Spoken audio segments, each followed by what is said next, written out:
Bila UPSR 5A, anak saya dapat cash 500 daripada takaful pendidikan tu.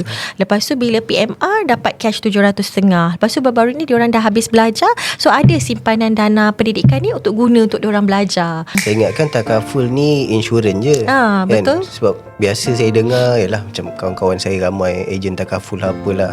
Dan asal approach kita je Promote medical kan, medical card lah, insurans apa lah. Saya tak pernah dengar lagi yang kita boleh menyimpan.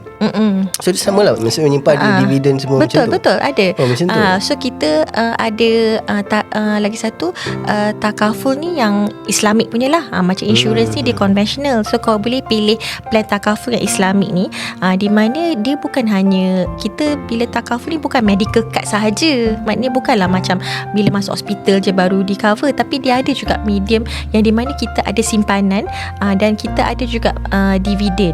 Cuma dia lebih pada simpanan jangka masa panjang lah. Jangka masa panjang, dan dividen kita pun lebih kurang dalam 4 ke 5% macam tu. So boleh juga untuk dibuat simpanan, dan nanti dalam masa tu boleh dikeluarkan sikit lah. Maknanya dalam 80% macam tu dikeluarkan. Maknanya dia boleh juga menjadi sebagai satu medium simpanan. Maknanya sambil kita mencarum, kita ada juga simpanan.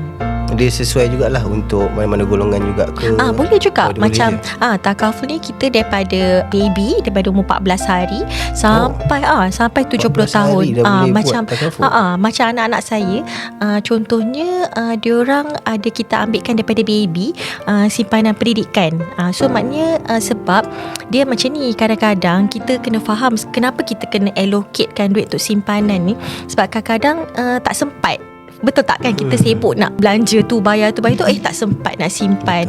Jadi bila kita dah ada satu medium yang kita memang dah ketepikan duit kita untuk simpanan, jadi dia dah simpan. Dan Alhamdulillah plan takaful simpanan tu dulu kan ada periksa UPSR kan. Jadi bila UPSR 5A, anak saya dapat cash 500 daripada takaful pendidikan tu. Lepas tu bila PMR dapat cash 700.5. Lepas tu baru-baru ni diorang dah habis belajar, so ada simpanan dana pendidikan ni untuk guna untuk diorang belajar. So tak adalah kita macam cari PTPTN ke untuk loan ke apa semua kan. Kita dah allocatekan simpanan pendidikan untuk anak-anak.